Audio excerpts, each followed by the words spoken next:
नमस्कार मंडळी, व्हिडिओ पाहून तुम्हाला कळत असेल आज मस्त असं चिकन रस्सा आणि चिकन सुक्का आणि चिकनचं अळणी, आहा त्यासोबत भाकरी, खूप असा छान अप्रतिम मेनू आहे। चला तर मग मंडळी, वेळ वाया न घालवता झटपट आपण रेसिपीला सुरुवात करूया।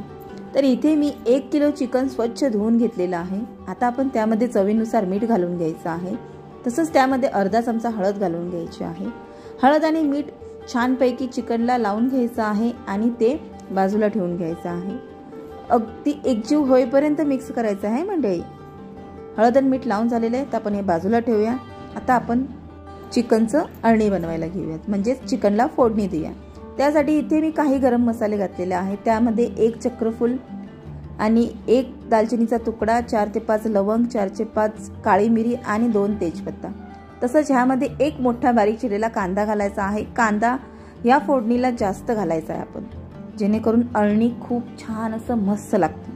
कांदा अगदी गुलाबी रंगाचा होईपर्यंत परतून घ्यायचा आहे। कांदा इथे परतून झालेला आहे मंडळी।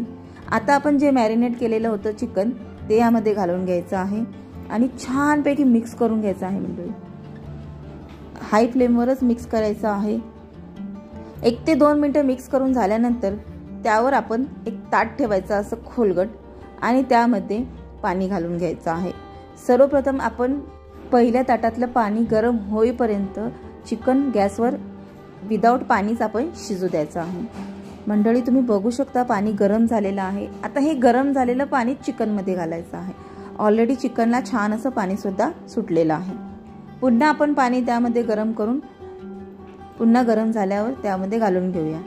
असंच करता करता हवं तितकं तुम्हाला रस्सा करायचा असेल तितकं त्यामध्ये पाणी घालायचं आहे आणि असंच करता करता 2-3 वेळामध्ये चिकन सुद्धा शिजून होतं। चिकन शिजून झालेलं आहे मंडळी। आता आपण त्यासाठी वाटण तयार करून घेऊया। तो वाटण तयार करण्यासाठी इथे मी 1 वाटी खोबरं पातळ असे काप करून घेतलेले आहेत। ते थोडंसं तेल घालून छानपैकी लालसर होईपर्यंत भाजून घ्यायचं आहे। छान असं भाजून झालेलं आहे खोबरं मंडळी, बघू शकता। आता आपण हे खोबरं काढून घेऊया आणि ते मिक्सरमध्ये बारीक वाटून घेऊया। तर त्याच कढईमध्ये पुन्हा 2 मोठे कांदे पातळ लांब कापलेले घ्यायचे आहेत। तसंच त्यामध्ये 20 ते 25 लसणाच्या पाकळ्या आणि 1 ते 1.5 इंच आलं घालून घ्यायचं आहे। हे छानपैकी थोडंसं तेल घालून कांदा छान गुलाबी रंगाचा होईपर्यंत भाजून घ्यायचा आहे मंडळी। छान असा मंद आचेवर भाजायचा आहे। तुम्ही बघू शकता मी 1 ते 1.5 चमचा तेल घातलेला आहे छान असा कांदा भाजण्यासाठी। थोडासा कांदा गुलाबी रंगाचा सुद्धा झालेला आहे। अजून 2 ते 3 मिनिटं भाजल्यास कांदा व्यवस्थितरित्या भाजला जाईल। तुम्ही बघू शकता मंडळी, कांदा सुद्धा भाजून झालेला आहे। आता आपण जे खोबरं भाजून घेतलं होतं ते मिक्सरमध्ये बारीक वाटून मी ह्यामध्ये मिक्स करत आहे। भरपूर अशी कोथिंबीर घ्यायची आहे। गॅसची फ्लेम बंद करून छान असं मिक्स करून पुन्हा मिक्सरमध्ये हे थंड करून वाटून घ्यायचं आहे। आता आपण त्याच कढईमध्ये पुन्हा 4 ते 5 चमचे तेल गरम करून घ्यायचं आहे आणि तयार केलेलं वाटण त्या तेलामध्ये घालून घ्यायचं आहे। तेल थोडंसं जास्तच घाला, चिकनचा रस्सा आहे, जेणेकरून कट चांगला आला तर भाजी सुद्धा खूप छान अशी लागते। तेल सुटेपर्यंत मस्त असं भाजून घ्यायचं आहे मंडळी। 3 ते 4 मिनिटात सुद्धा हे वाटण भाजून होते। 3 ते 4 मिनिटानंतर मंडळी तुम्ही बघू शकता वाटण सुद्धा भाजले गेलेले आहे। हे पहा। आता आपण ह्यामध्ये चवीनुसार थोडंसं मीठ घालून घ्यायचं आहे। ऑलरेडी आपण घातलेलं आहे, म्हणजे मसाल्याच्या चवीला लागेल इतकंच त्यामध्ये मीठ घालायचं आहे। आता इथे मी 2 ते 3 चमचे कांदा लसूण मसाला घातलेला आहे, म्हणजे चटणी बस। ह्याच्या व्यतिरिक्त ह्यामध्ये काही सुद्धा घालायचं नाहीये। खूप छान असा मस्त चिकनचा रस्सा तयार होतो ह्याच्याने।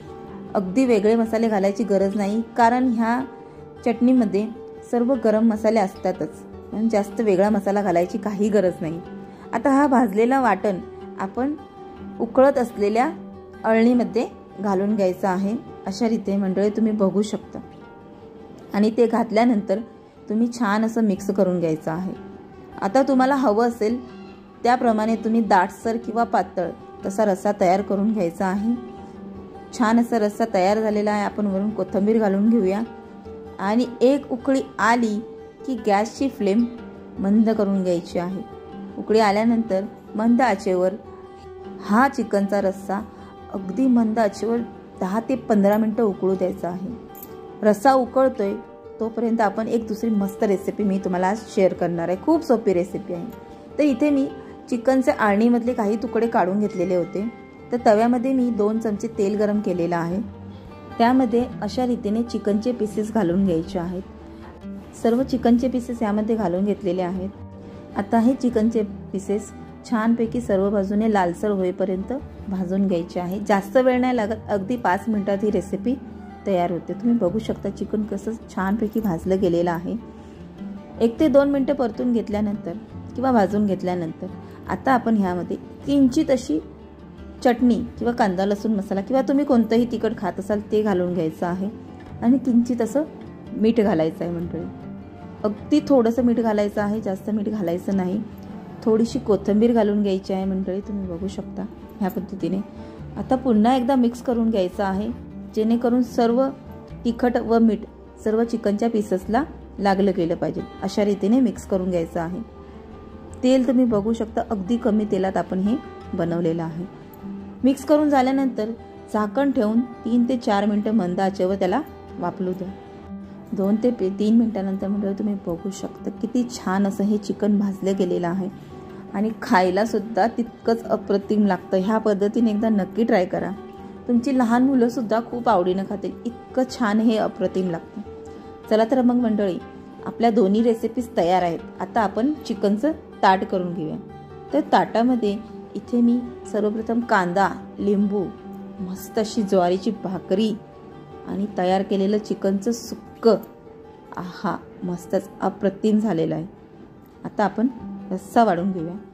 तुम्ही बघू शकता मंडळी किती छान असा पातळ त्याचा रस्सा केलेला आहे मी. मस्तच प्यायला खूप अप्रतिम लागतो. आणि तुम्ही त्याचा कट सुद्धा पाहू शकता. हे पहा मंडळी, किती छान असा मस्त त्याचा कट झालेला आहे. त्याचा रंगही किती छान असा अप्रतिम आहे मंडळी. तुम्ही बघू शकता. हे पहा, सोबतच अळणी प्यायला मस्तच अप्रतिम मेनू आहे मंडळी. ही रेसिपी नक्की ट्राय करा. आणि हो मंडळी, तुम्हाला जर माझी ही रेसिपी आवडली असेल तर चॅनलला लाईक, शेअर आणि सबस्क्राईब करायला अजिबात विसरू नका. पुन्हा भेटू अशाच एका नवीन रेसिपीसोबत. वेळात वेळ काढून पूर्ण व्हिडिओ पाहिल्याबद्दल मनापासून खूप खूप खूप थँक्यू. आणि हो मंडळी, तुम्हाला ही रेसिपी कशी वाटली ही मला कमेंटमध्ये नक्की कळवा.